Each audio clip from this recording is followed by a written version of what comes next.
Good morning. Welcome back to Cave to Navsanabag Vishakhapatnam grammar classes. Today's lesson is tenses. What is a tense? Tense means nothing but time, and also it describes the relation between time and action. We will see the definition. Tense means is a form of verb that describes the relation between time and action. Relation between time and action, and also it gives time to an action, that is called tense. As you all know that there are three types of tenses. What are they? They are present tense, past tense and future tense. These are the three main tense. We'll see present tense first. What is present tense? Is a tense expressing an action or situation in the present, means current time. This tense, this present tense, expressing an action or situation in the current time, that is called present tense. Already I have told you that each tense divided into four kinds. In present tense, these are the four kinds of subtense. Simple present, present continuous, present perfect and present perfect continuous. All these tense depend on two things. What are they? They are structure and usage. Structure and usage, these depend on.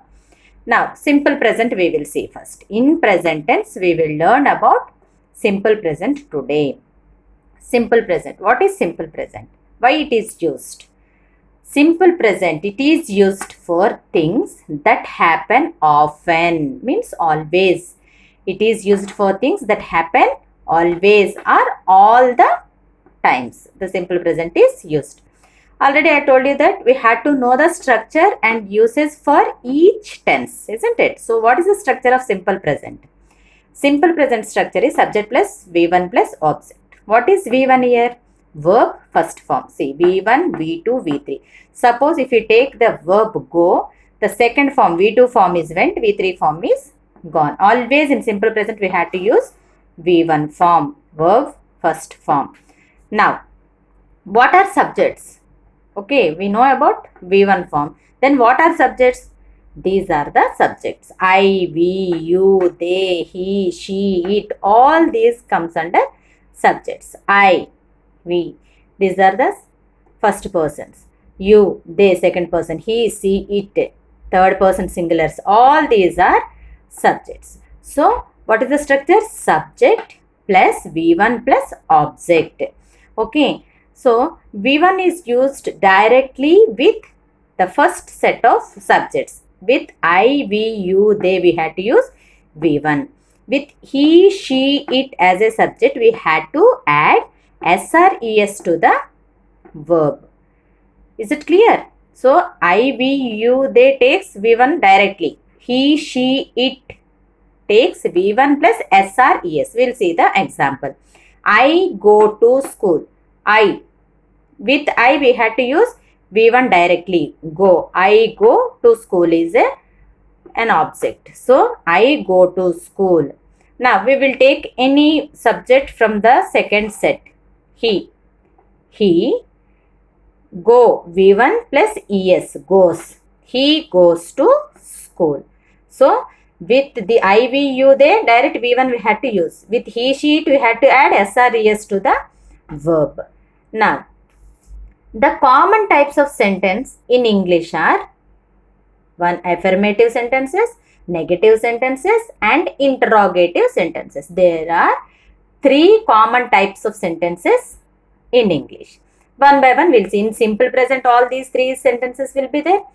Present continuous, present perfect, past perfect continuous, every tense, in every tense these three sentences will be there. Affirmative, negative and interrogative. What is affirmative sentences? Affirmative sentences means nothing but simple sentences or positive sentences. For example, simple sentence, I love dancing, they live in USA, he studies hard, he study not, studies, because he, SRES is added to verb, he studies hard in simple present tense. Now, what are negative sentences? Negative sentences means it is formed, the negative sentence is formed with do not or does not. So, subjects, all these are subjects, already I have told you that. With I, we, you, they, do not is used. Do not is used with I, we, you, they. For example, I do not like sweets. I do not like sweets is an object. So, with these subjects, he, she, it, what comes? With he, she, it does not comes. Example, he or she does not like sweets. I, we, you, they do not. He, she, it does not comes. Now we'll see interrogative sentences. Interrogative sentences means what? Means asking questions. Interrogative means asking questions. So for asking questions in simple present tense, these do or does, these two helping verbs comes at the beginning of the sentence and followed by a subject. Always do or does comes at the beginning of the sentence and followed by subject. For example, as usually I, we, you, they, do is used. He, she, it, does comes. I, we, you, they, do. He, she, it, does. For example, do comes at the beginning of the sentence and followed by subject they. Do they like him? Does she cook? These are the interrogative sentences. In each tense, affirmative, negative, interrogative sentences will be there. Now, till now we have learned about the structure and the type of sentences in simple present. Now we will see the uses. Where should we use this simple present tense? That is called uses. For habitual actions. We had to use this simple present tense for habitual actions. I exercise every morning. It's my habit. For habitual actions, we had to use simple present tense. I take tea daily in the morning. That is also my habit. So, habitual actions comes under simple present tense. Second one is general or universal truths often should be in simple present tense. For example, the sun sets, simple present tense, sets in the west. Third use is vivid narration as a substitute for the simple past. We'll see the example, then we can understand better. Vivid narration as a substitute for the simple past. Ravana fights bravely